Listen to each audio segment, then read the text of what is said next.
suis Nicolas Pellet, je suis fondateur de MAD, qui est un média digital créé dans le groupe Figaro, qui a notamment un petit peu réinventé les codes de la communication envers les millennials sur la mode et le luxe.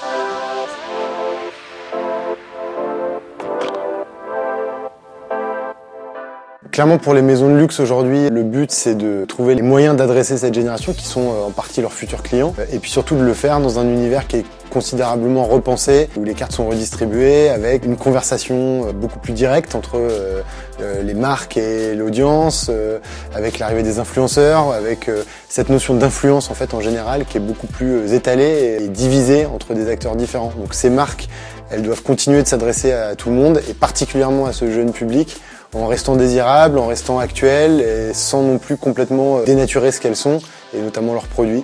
Donc il y a un challenge de communication et puis un challenge de cohérence dans tout ça, dans un univers très éclaté, on va dire. Moi, l'expérience que je souhaitais partager avec les étudiants, c'était de leur raconter comment on peut monter un média mode, en venant pas de la mode, ce qui est mon cas, avec une vision un peu plus entertainment, un peu plus tournée vers le contenu, vers les formats. Et aujourd'hui, je pense que c'est ce qu'on a réussi à faire avec MAD, en créant un média qui parle la même langue que son audience et qui arrive à parler de mode de façon décalée. Et c'était pas forcément quelque chose d'évident au départ. Donc c'est cette expérience surtout que j'avais envie de partager. Je pense que les métiers de demain, ça va être à la fois des métiers de production de contenu, de conception de contenu, puisque pour faire une vidéo, il y a une multitude de savoir-faire nécessaires.